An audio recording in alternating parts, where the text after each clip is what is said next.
Hello viewers, আসসালামু আলাইকুম।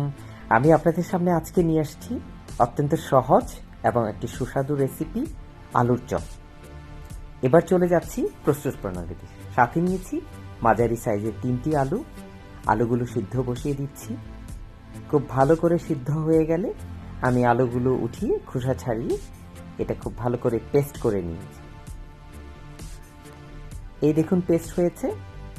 এবার বিভিন্ন ইনগ্রেডিয়েন্টস দিয়ে দিচ্ছি।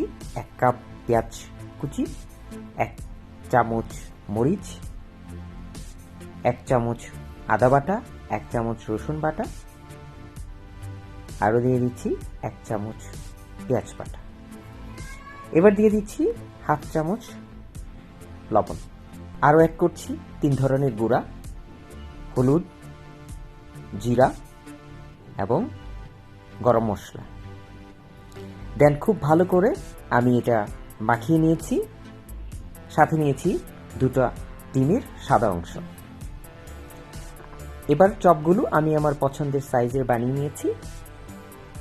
দেন চুলায় কড়াই বসিয়ে তেল দিয়ে দিচ্ছি। এরপর তেল গরম হয়ে এলে আমি ডিমের সাদা অংশে চপগুলো একে একে ভিজিয়ে আমি কড়াইতে দিয়ে নিচ্ছি।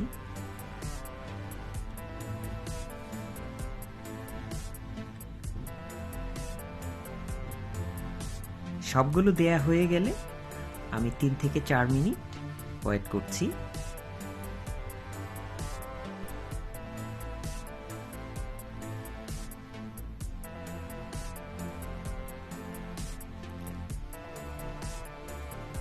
এক পাশে হয়ে গেলে আমি একে একে সবগুলো চপই উল্টিয়ে দিব।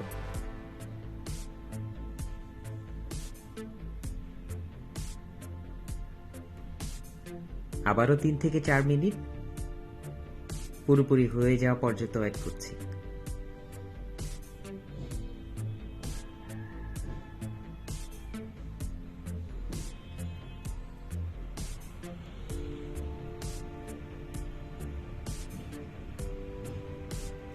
এই দেখুন হয়ে গেছে। এরপর আমি একে একে সবগুলো উঠিয়ে নিচ্ছি প্লেটে।